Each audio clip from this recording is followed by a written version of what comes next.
series. Matea's been helping me with the YouTube videos. Fundamental positions in wrestling that people are making basic mistakes on, which is making it hard for them to score. Obviously, these videos are being focused on mistakes you're making, so I'm not going to talk about doing the entirety of any move, but we have like 20, Max and I and Chris Wrestling have like 20 DVDs on Wrestling Fanatics, so if you want those, go find those.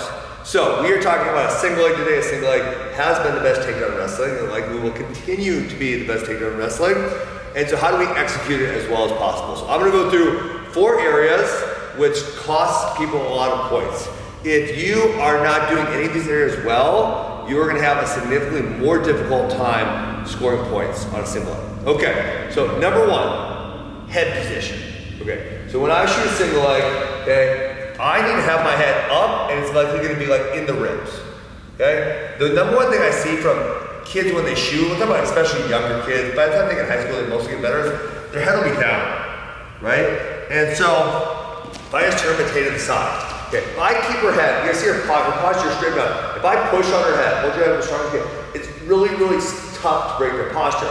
If she just turns her head down a little bit, it's really easy to push their head down, right? So if I break posture from head down, her ability to stuff my head, right now she starts crushing me and starts becoming really, really difficult to just single leg. So it's like, why are you putting you're putting your own head there?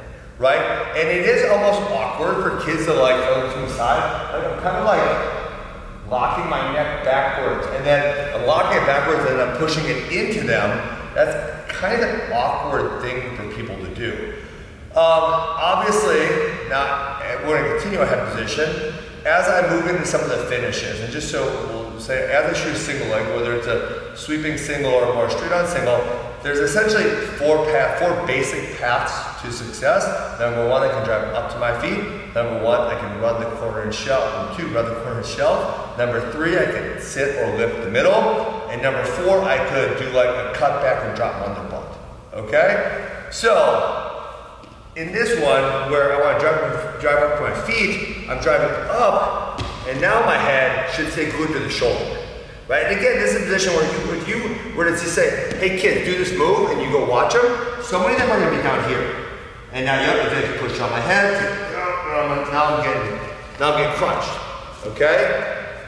So the number 1 thing I would say is head position. Head position, head position, head position. Do your best to keep it up. Now watch this. Okay, if I shoot a single leg, if I just keep my head nice and strong, and Matea wrestles like 120 pounds or somewhere around there. So obviously I know, but even against my own size, I wish I was my own size now so I could show you guys this. But if I just shoot, put my head in, she tries sprawling, right? See how strong my head is? And people have a really, really hard time sprawling. Think about how the sprawl works. Chest goes down, legs go back, just like this. So if they can't get their chest down, it's really, really hard to get their legs back. And then if they over sprawl, right? So if she starts pulling really hard, now I just fall into a cutback. Okay? So strong head position is going to be beneficial for not only your initial shot, but all of your finishes. And it's something I watch kids, you know, by the time we get to our better high school groups, they're mostly doing it all the way right. Not every single kid, but we're pretty locked in. But when I say like our youth group, and this is where you have patience as a coach. I'm correcting it almost every single day. Like every single day, a kid's shooting in, oh, their head's down here. It's like, no, it's not what we're doing. When you single, your head's gotta be up, it's gotta be strong. Okay, number 2, posture. Okay, so I've been doing good posture in head position, but good posture means knee, hip, shoulder, they're all in line, okay, just like this. So frozen on the single leg. Bad posture would be, right, butt back, or we're talking about, you know, like, or when they start leaning over, like this is bad posture, okay? Think about a defensive person, they want to get me sprawled, you know, eventually, if you say, how's she gonna have the most success here? It's, she stuffs my head, she sprawls on me, she slides back, now she's, you know, stuffing and going behind. That's me, my posture's totally broken. I'm totally horizontal.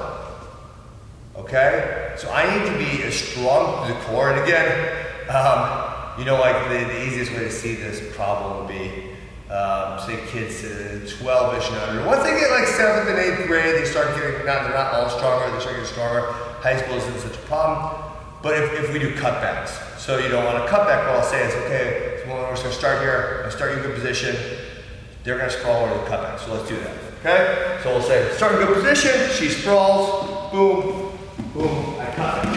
Okay? So I have a group of kids in there, they just don't have the posture or the core strength. I'll say, do a cutback. They'll be just crunched under there, right? Because they don't have the core strength, boom, to hold their posture up. So it's definitely something, right, along with the hip position we're talking about, you have to focus on your posture and your core strength there. If you can't keep your posture, and then I'm going to even rewind this further to younger kids in a second. If you can't keep your posture, your chances, this is any leg, we're talking about single legs right now, but this is high crotch, double leg, all of the leg attacks, you're not going to finish anything, okay? So if we rewind a little further age-wise, think about what AWA does with their ninjas. We do a lot of arm drags. Why do we do arm drags? Why do we do a lot of snap downs? Well, we do that because I don't have to carry your weight. I don't have to get under them and have enough core strength to hold them up because I'm stepping them down or I'm arm dragging them. So for younger kids, because listen, there are, as you get older, it becomes like, a higher percentage of good core strength, but of 5-year-olds that have good core strength, I don't want to say 0, but will you coach ninjas? How many 5-year-olds have good core strength? Maybe 5%. Maybe 5%, it's not a lot, like the number's really low.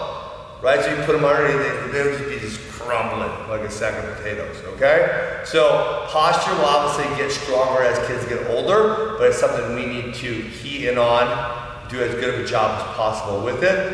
And again, as a coach, you need to have patience because you gotta be really, really, really repetitive with it. So again, from a side angle, I'm looking knee, hip, shoulder, and all in a line of my posture. And again, that would be reflective on all leg attacks.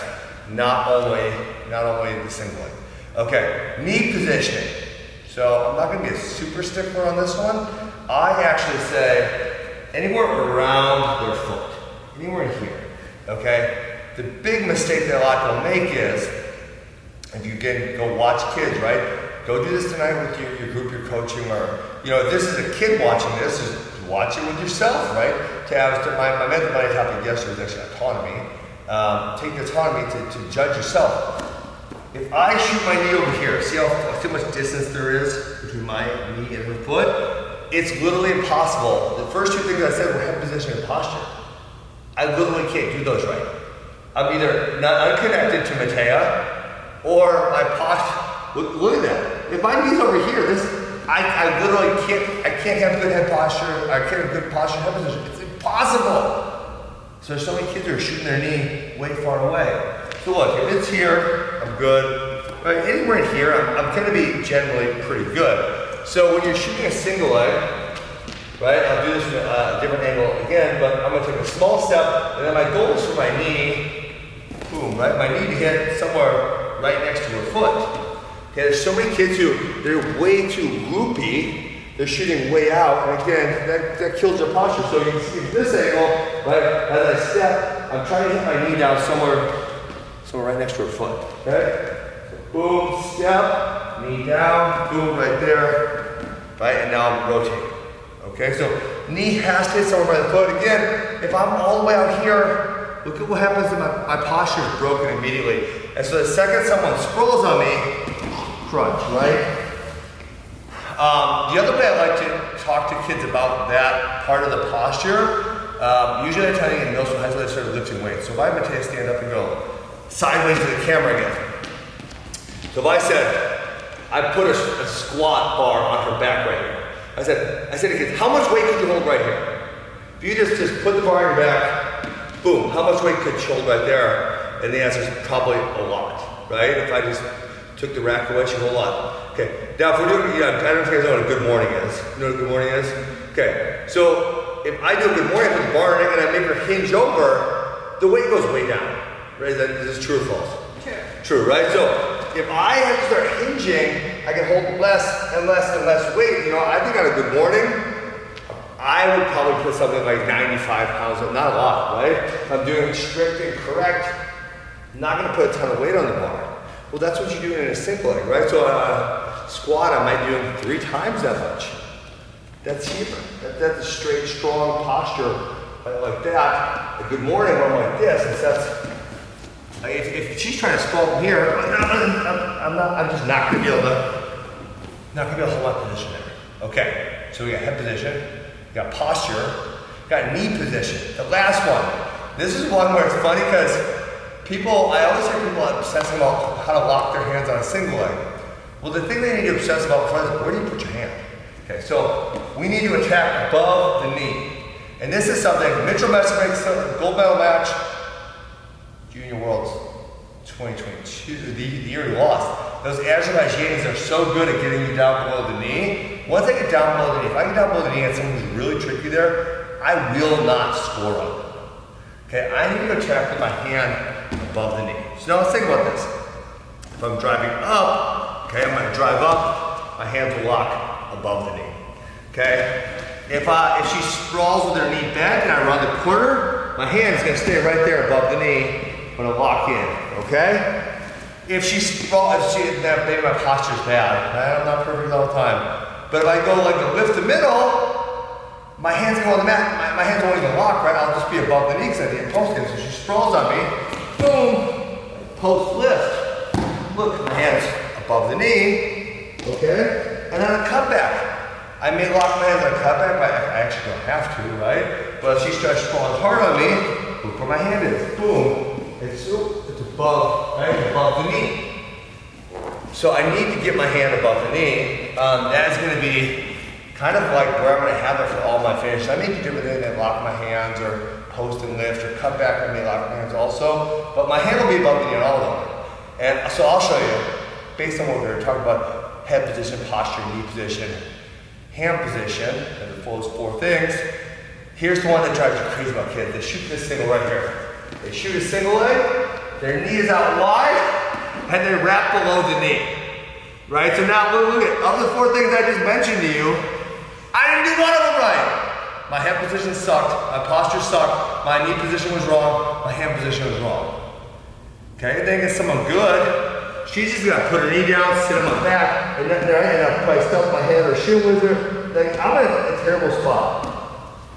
I shot a single leg and I ended up in an awful spot because my fundamentals were all wrong. And right, if we actually look at that position there, Matej is way more likely to score than I am. I'm not actually all that likely to score in that position. Okay? And so hand position, we need to be above the knee. So I can tell you, let's just rewind. That one I did all the fundamentals wrong. It's infuriating when you see that type of single leg out of your kids. Okay? Or it should be infuriating yourself if you're the one watching the video trying to figure out how to do this. Like, I didn't even tell you guys why I started doing this video. You gotta remind me of these things. I failed, I ADHD kicked it and I started rolling. I did this damn video because I was trying to figure out how to kick a soccer ball hard for my daughter.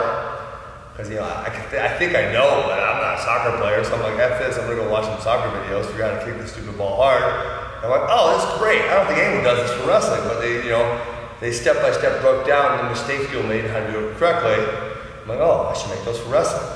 Okay, so, kid, let's do all right. My knee position's good.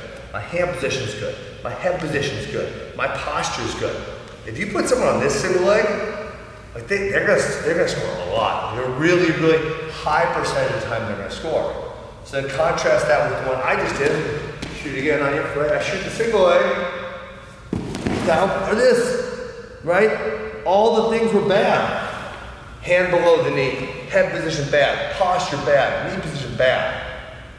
Okay? So, I hope these 4 things help you. These are 4 fundamental concepts to doing a single leg correctly. Like I said, I didn't even tell you how to do a move in here. If you want to watch me do moves, we've got tons of DVDs on Wrestling Fanatics. But I can tell you, if you want to do a single leg, you need to do these 4 fundamentals correctly. Hope this video helps a lot of you guys.